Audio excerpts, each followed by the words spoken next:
네, 북핵을 둘러싼 한반도의 위기가 이번 주 또 한 번의 고비를 맞게 됐습니다. 내일 북한 인민군 창건일을 앞두고 김정은 노동당 위원장이 6차 핵실험 또는 대륙간 탄도미사일 시험 발사에 나설지 국제사회 이목이 쏠리고 있는데요. 네, 관련 내용 문성목 한국국가전략연구원 통일전략센터장과 함께 짚어보겠습니다. 어서 오십시오. 어서 오십시오. 네, 안녕하십니까? 자, 저희가 앞서 말씀드린 대로 이제 내일입니다. D-Day 이제 하루를 남겨놓고 있는데요.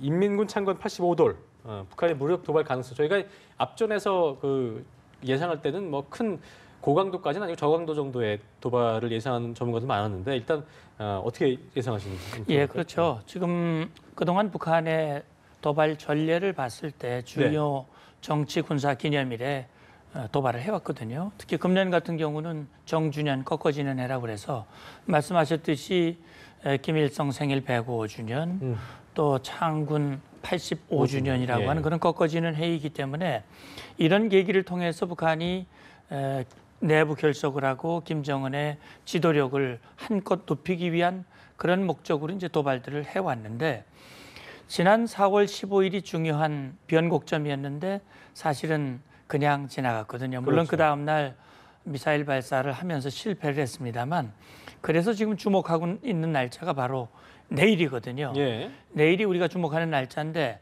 저는 도발 가능성은 여전히 남아있다고 저도 봅니다. 그 이유는 앞서 말씀드렸듯이 그런 중요한 계기일 뿐만 아니라 지난 4월 16일 날 일단 미사일 발사에 실패를 했기 때문에 그걸 뭔가 만회하기 위한 그런 시도를 할 가능성이 있고요. 또 한 가지는 지금 그렇지 않아도 미국과 중국 또 일본 우리 대한민국 포함해서 국제사회가 김정은을 향한 압박, 수위가 높아지고 있거든요. 이런 상황 속에서 북한이 강력히 반발들을 하고 있죠. 물론 현재로서는 말로 하고 있습니다만 그렇습니다.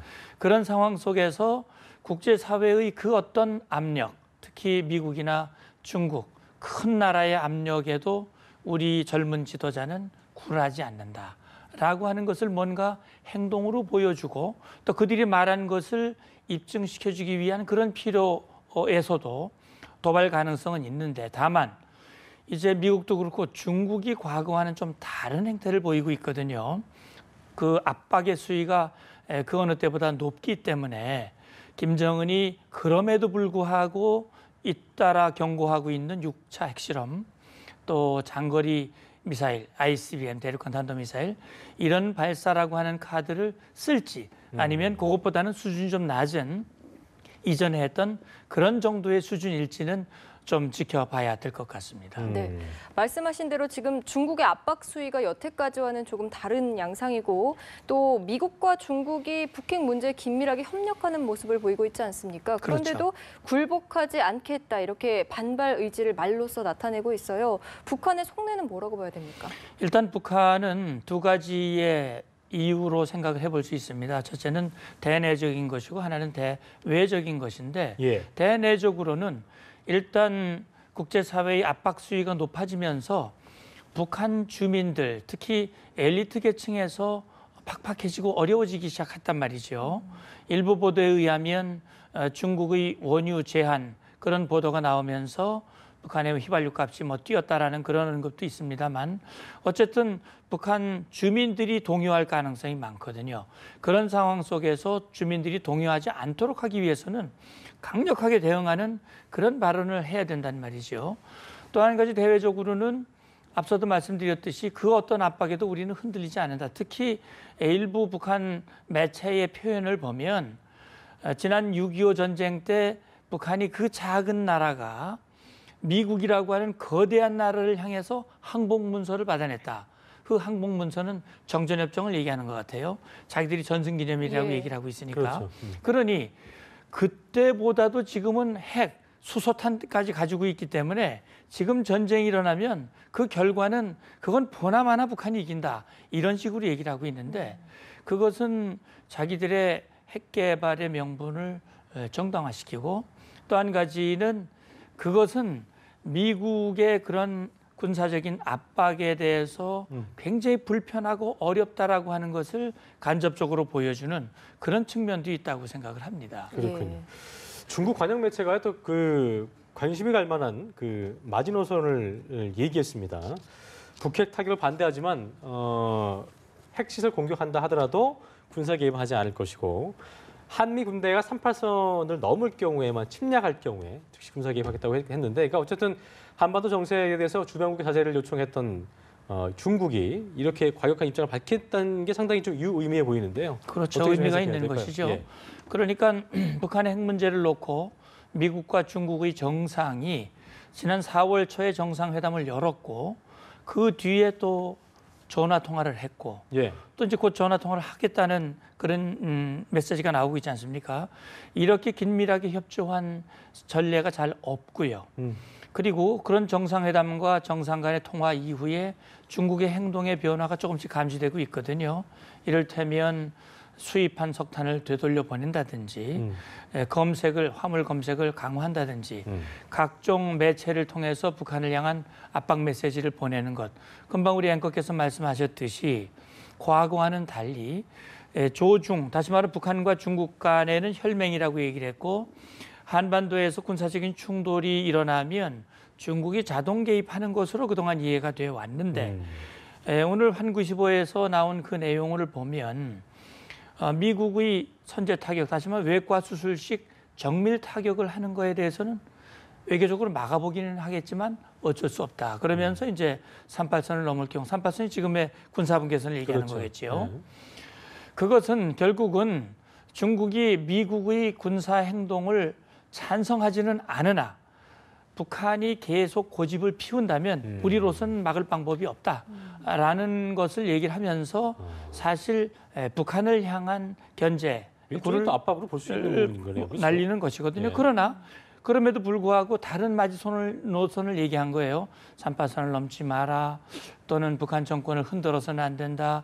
제재를 하더라도 민생에 뭔가 폭발이 일어나는 혼란이 일어나는 그것은 반대한다라고 얘기하는 것은 결국은 표현은 그렇게 했지만 북한을 향한 중국의 전략적인 판단과 북한에 대한 중국의 입장과 시선은 크게 바뀌지 않았다.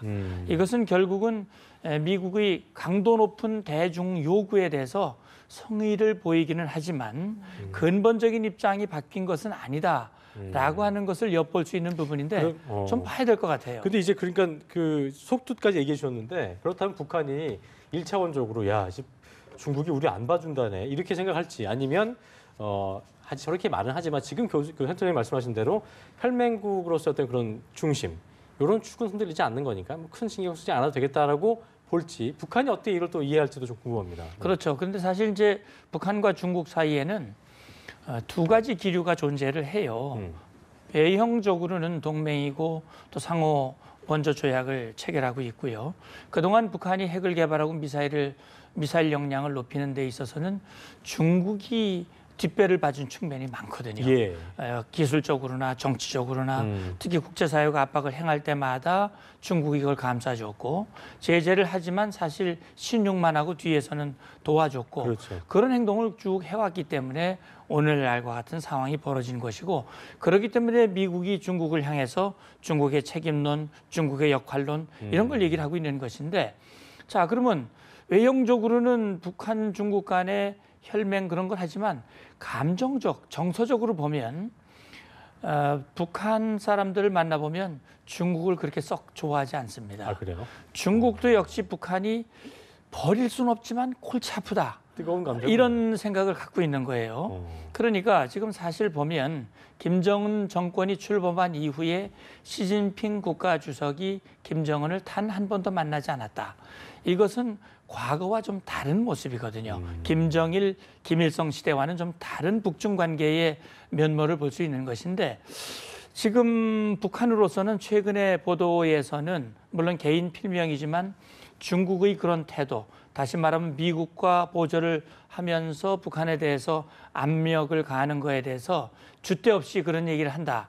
그렇게 되면 우리와는 파국적인 후과를 맞게 될 것이다. 이런 경고를 하고 나섰거든요. 그러니까 북한도 그런 생각은 할 거예요. 중국이 저렇게 하기는 하지만 궁극적으로는 우리를 버릴 수는 없을 것이다. 이런 계산을 할 가능성은 전 있다고 봅니다. 그렇군요. 그런 차원에서 아직은 중국이 지금 말로 하고 있는 것을 행동으로 분명히 보여주고 그 분명한 입장을 북한에게 입력시키지 않는다면 사실 효과가 제대로 발휘되기에는 한계가 있을 수도 있다는 생각이 듭니다. 중국의 해석을 좀 잘 읽으려면 일단 북한이 도발을 했을 때 그때 중국이 어떻게 또 행동을 하는지 이 부분도 좀 지켜볼 수 있는 그런 그렇죠. 있군요. 알겠습니다. 네, 지금 한반도 주변 군사적 긴장감이 고조되고 있는 것도 사실인 것 같습니다. 미국의 항공모함인 칼빈 스노 또 일본 호위함들이 서태평양에서 공동훈련에 돌입을 했고요. 중국의 공군 전폭기가 또 비상 대기를 하고 있다고 하는데요. 지금 북한의 창군절을 전후해서 북한의 6차 핵실험 같은 도발이 걱정되는 상황인데 좀 제지하는 효과가 있을까요? 이런 상황들이. 네. 그러니까 이제 지금 칼빈슨 함이 한반도로 오느냐 안 오느냐 또 트럼프 대통령의 뭐 언급 이런 것이 이제 그동안 좀 논란이 됐습니다만 일단 정리는 된 것 같아요. 호주와의 연합훈련을 마친 칼빈슨 함이 북상을 하면서 지금 서태평양에서 일본과 연합훈련을 하고 있거든요. 그다음에 중국도 역시 접경 지역의 이 군사적인 대비 태세를 강화하고 있는 게 맞습니다. 그런데 이런 행동이 이런 조치들이 과연 북한에 대해서 바로 군사적으로 무언가 조치하기 위한 그런 것으로 저는 보지는 않습니다. 그러나 말씀하신 대로 지금 과거 요 4월 15일, 4월 초순까지만 해도 미중 정상회담 이전까지만 해도 북한이 4월 15일을 전후해서 6차 핵실험을 할 가능성이 높다. 또 ICBM을 발사할 가능성이 높다 하는 것이 우세했는데 지금 미중 간의 협력 관계, 중국의 입장이 조금씩 바뀌면서 바뀐 것으로 보여지면서 도발의 수위가 높기보다는 좀 낮아질 것이다. 수위를 조절할 것이다라고 하는 예측이 좀 더 많은 걸로 봤을 때는 지금 이런 중국과 미국의 군사적인 이런 시위와 압력들이 김정은의 결정에 일정한 영향을 주고 있다라고 현재는 볼 수 있거든요. 그러나 제가 여기서 좀 유의해 봐야 할 것은 제가 김정은이라면 분명히 이 행동을 자제할 것인데 북한의 계산법과 북한의 판단은 우리와 다른 부분이 있기 때문에 그럼에도 불구하고 북한이 강력하게 이 도발을 할 가능성은 여전히 남아있다고 하는 것을 우리가 보면서 대비책을 마련해야 된다고 봅니다. 트럼프랑 아베 신조 일본 총리가 전화 통화를 했다고 하고요. 시진핑 주석과도 오늘중으로 통화를 한다고 하는데 북한의 추가 도발에 대비해서 미중의 삼국 정상 간의 어떤 긴밀한 소통이 이루어진 모습인데 일단 어떤 얘기들이 오갈지 좀 예상을 해보고요. 또 그리고 이것이 자칫 또 코리아 패스의 어떤 그런 일환이 또 아닌지 또 우려도 되는 상황인데 어떻게 좀 보시는지. 예, 이제 코리아 패싱이라는 말씀을 하셨는데 좀 아쉬운 것은 우리도 정상 사실 가장 먼저 통화해야 할 대상은 우리 대한민국 정상과 통화를 했어야 되는데 현재 우리 상황이 뭐 이렇기 때문에 아마 미국이 그렇게 하지는 않은 다음 정부가 이제 다음 달 9일이면 출범을 하니까 그때 뭐 반드시 통화를 하겠지요. 다만 지금 이렇게 하는 것은 제가 볼 때는 이제 내일이라고 하는 그게 있고요. 어떤 형태로든 도발을 한다면 다음 단계의 수순을 어떻게 해야 할 것인가 하는 부분에 대한 논의가 있었을 것으로 봅니다. 지금 보도에 의하면 이제 금주 중으로 미국 트럼프 행정부에서 수립한 대북 정책을 의회에 발표하는 게 있고요. 또 한 가지는 28일 날 틸러슨 미 국무장관이 취임 처음으로 유엔 안보리에서 회의를 주재를 합니다. 그건 뭐냐면 결국 북한이 추가 도발을 할 경우 지금과는 다른 작년에 2번의 제재 결의안이 있었는데 이걸 뛰어넘는 초강수의 대북 제재 결의안을 무엇을 담을 것인가, 유엔 차원에서 또 양자 차원에서 어떻게 대처할 것인가 하는 공조 방안을 아마 논의했으리라고 생각이 되고요. 조금 들어온 소식인데요. 시진핑 주석과도 지금 통화를 했다고 하네요. 그렇군요. 그렇다면 제가 볼 때는 그렇습니다. 지금 아직은 북한이 핵실험을 할지 안 할지 모릅니다만 만약에 그렇게 했을 경우 중국과 미국이 어떤 추가 조치를 할 것인가. 아마 미국은 나름대로 시나리오가 다 돼 있을 겁니다. 거기에 대해서 중국과 미국이 어떻게 보조를 맞춰 나갈 것인가. 어쨌든 금년 2017년에 김정은으로 하여금 핵을 내려놓고 비핵화를 위한 협상의 자리에 김정은이 나오도록 유도하는 것이 현재로서는 국제사회, 미국과 중국의 공통 관심사고 또 우리도 마찬가지고요. 그렇기 때문에 그 목표를 이루기 위한 긴밀한 협의, 협조를 위한 구체적인 조치들 네. 그런 것들이 아마 논의됐을 가능성이 많지 않을까 생각을 해봅니다. 네, 알겠습니다. 지금까지 문성묵 한국국가전략연구원 통일전략센터장과 함께 이야기 나눠봤습니다. 네, 고맙습니다. 고맙습니다. 감사합니다.